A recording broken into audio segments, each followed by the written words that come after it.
بفتتح توقعاتي بلوحة عنوانها الدهشة. بس نشوف مكافحة الفساد بطلت شعار ورؤوس فاسدة عم تتحاسب، وابواب السجون عم تنفتح لتستقبل بعض اللي مصوا دم الشعب، هيدي دهشة. بس نشوفوا لأول مرة تحركات المجتمع المدني عم بتبلش تحقق أهداف وتسجل نقاط وتقبع مسؤولين من مراكزهم، هيدي دهشة. وقت اللي رح نشوف الجالية اللبنانية عم تتجمع وتقوم بتحركات وتحط قدراتها المعنوية والمادية لدعم لبنان، دهشة. بس رح نشوف قوانين عم تتطبق بجدية لحماية المرأة من التعنيف ولمنع زواج القاصرات ولإعطاء المرأة اللبنانية حقها بمنح الجنسية لأولادها، دهشة. وقت اللي رح نشوف الولاء عم بيتحول من ولاء لطائفة أو حزب أو زعيم أو عيلة أو طيار أو بلد أجنبي تيصير ولاءه للوطن لبنان، دهشة. وقت اللي رح منشوف تنوع وطبيعة الزيارات الغير متوقع من وإلى لبنان، دهشة. وقت اللي رح منشوف النازحين السوريين عم بيغادروا لبنان بالآلاف مش بالعشرات ولا الميات، دهشة. وقت اللي رح نشوف زعماء كبار مهددين بكل لحظة بأمنهم الشخصي مثل الرئيس عون والرئيس بري والسيد حسن والدكتور جعجع وغيرهم عم يتمشوا بالشوارع والساحات، دهشة. وقت اللي رح نشهد حركة شبه انقلابية بيشارك فيها رجال دين ودنيا وعسكر تترك بصمة وبتعمل فرق، دهشة. وقت اللي رح نشوف كتار من أهل الاختصاص وأصحاب المهن وكتار من المثقفين والفنانين والرياضيين عم بيتحولوا لثوار لإنقاذ الاقتصاد ومنع الانهيار، دهشة. وقت اللي رح نسمع عن استقالات طوعية لمسؤولين كبار وعن اعتكافات ومغادرات، دهشة. وقت اللي رح نشوف مرة عم بتزيح الرجال عن سدة الحكم بلبنان وتمسك بزمام القيادة، دهشة. أما الدهشة الكبيرة رح تكون كل يوم لما رح نوعى بلبنان ع حدث وننام ع حدث، وكل حدث مدهش أكتر من التاني.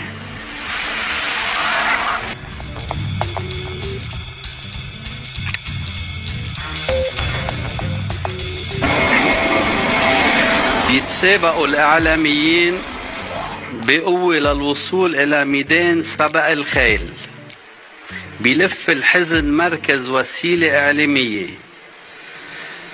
تتعاضع بإحدى الثنائيات اللبنانية، رصيد القاضيين غادة عون وجورج عطية عم يعلى رغم كل اللي عم يتخطط لإلهم. خسائر بالأرواح المدنية فظيعة وغير محسوبة جراء ملاحقة أحد المطلوبين. تنقلب الآية بين الرئيس بري وجبران باسير. النائب نعمة فريم بيتمرد. المؤتمر التأسيسي أو ما يعادله ما رح يبقى حبر على ورق. المثل الشعبي بيقول لا تكرهوا شيئا لعله خير، رح يصلح هالمثل بتشكيلة الحكومة المنتظرة. منشوف تكتل بعيد للذاكرة بقوة صورة العميد ريمون قدي.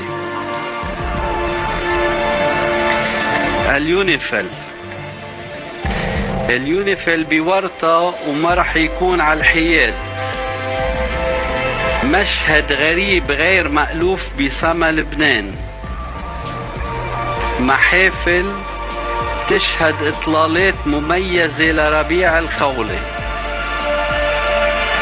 استياء بالرأي العام اللبناني جراء انهيار مباني.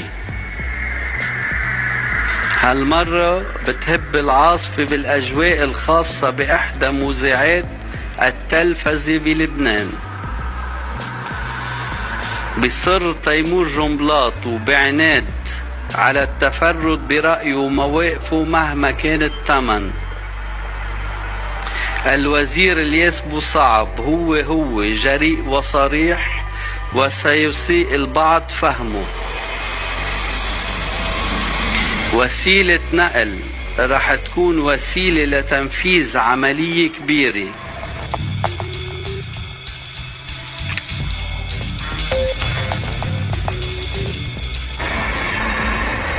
شفاعات القديس شربل وعجايبه بتخلي اسمه على ألسنة ومطارح ما بتخطر ببال. مهمة بيبرز فيها من جديد اسم كريم بقردوني، شخصية عونية تتجرأ على طعن العهد العوني. إصابة عمود فقري أساسي من أعمدة 8 أذار.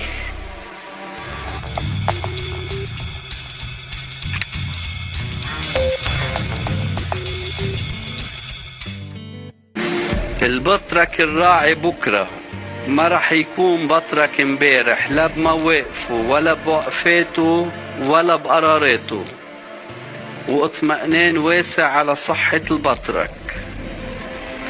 شخصية بتحضر من وراء البحار تتساهم بإنقاذ لبنان. بشجاعة بيتعاطى طوني سليمان فرنجية مع لغم بيعترض طريقه. جبران باسيل وقطوعين، حزبي وأمني. تسلل إسرائيلي غير عسكري على لبنان بيسبب بفضايح. هرج ومرج بمعمل الذوق الحراري. انطلاق موجي من التعري في بعض شوارع لبنان. صدى عبارة يا شعب لبنان العظيم بيوعى من جديد. لغز وئام وهاب إلى مزيد من التعقيد. خضة عنوان السفيرين السوري والروسي.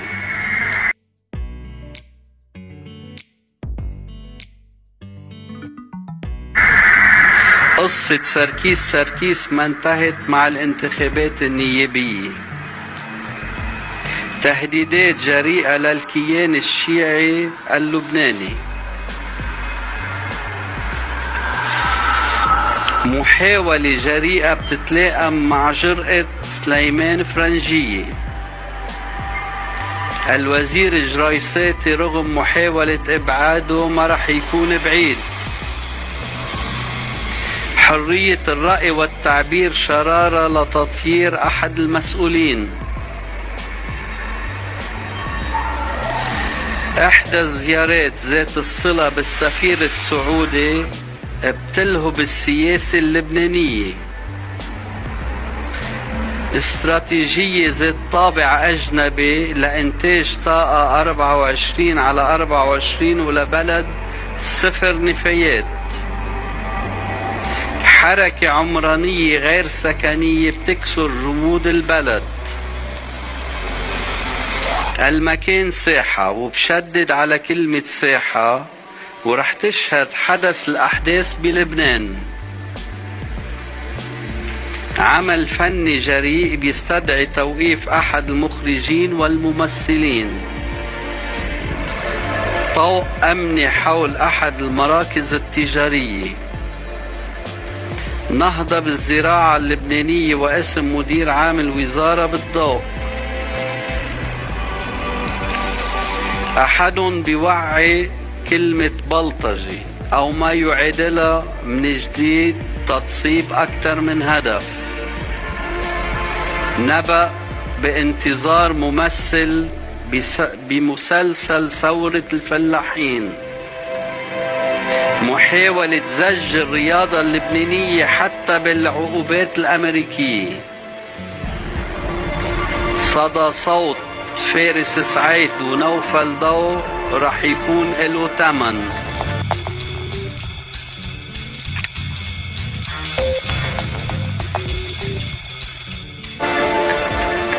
استهداف امرأة لبنانية ذات صفة وموقع. أسف بشعبة المعلومات على نقص بالمعلومات بحادثة ضخمة.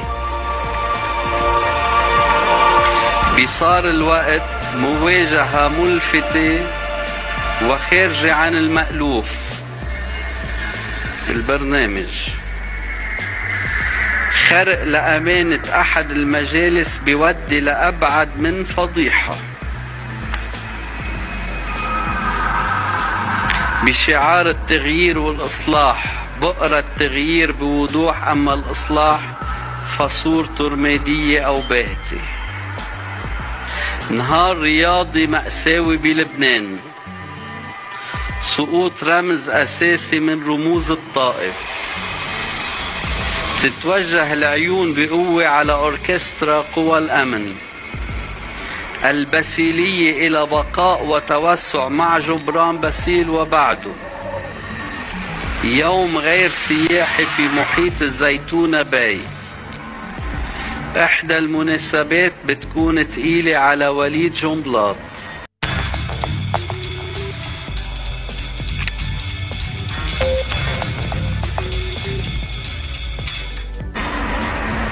صخب بالدبلوماسية الإماراتية بلبنان، والسفير إلى الأمام ولا يخشى المخاطر. هلع وتدافع بمحيط سوق الأحد. بيوم من الأيام بتخرج الضاحية عن هدوءها. ردة فعل انتقامية على تصفية اسكوبار لبنان. اسم الشيخ ماهر حمود من جديد بدائرة الرصد. عودة الكلام عن بعض موجات التفجير. تتعكر الأجواء بعوكر وبالسفارة. محاولات قاسية بتهدف لأذية الأب مجدي علاوي. حديث علني جريء عنوانه الماسونية بلبنان. شامل روكوز بيواجه كتلة نار. طابور خامس بكواليس بعبدة. أحد المطارنة بيكون مركز اهتمام روحي ومدني. مشهد انتقامي بأحد المساجد. صدور حكم قضائي بيقلب مقاييس الهيبة بالدولة اللبنانية. مناصرين للدكتور جعجع بمشهد سائر. تحقيق بحادثة مرتبطة بمروحية لبنانية. بيوسع نديم الجميل دائرة علاقاته وتحركاته، بيوسع مع دائرة الحذر من الارتدادات.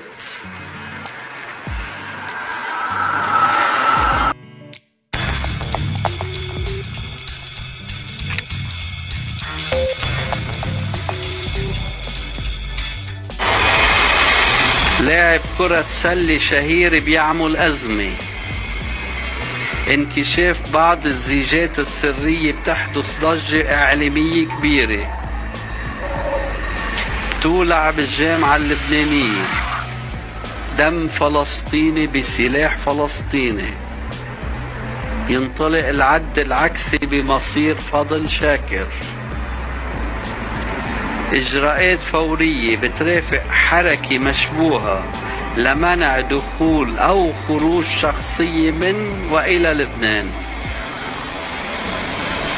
أحد المشايخ الدروز بيتصدر واجهة التحرك. بعود الزمن إلى الوراء ببريتيل.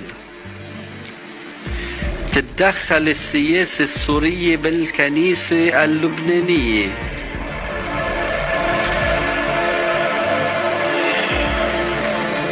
شهداء الجيش والقوى الأمنية بعد ما خلصوا، ومن بينهم أصحاب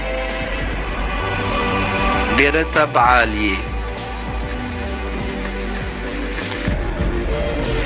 باركينج وحتى الفالي باركينج رح يكونوا بقلب الحدث. الموحدون الدروز أمام معادلة جديدة تقلب الأمور رأسا على عقب. استنفار داخل وحول مراكز إدارة المناقصات. زلزال سياسي بيحمل اسم جبران باسيل. تحول بشخصية جبران باسيل بموقف معين بصير الاستغراب.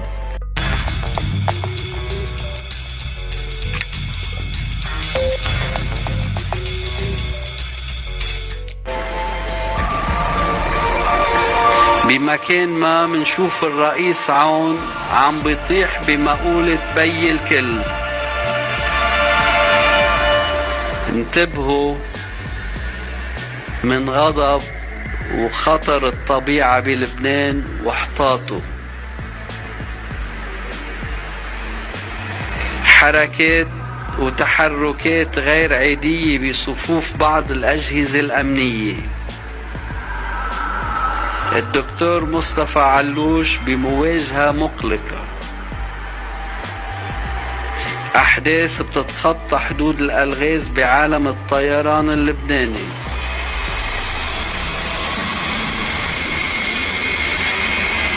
فجأة بيحدث فؤاد الصنيورة صدمة. بوادر ومبادرات لتظهير فكرة مجلس الشيوخ.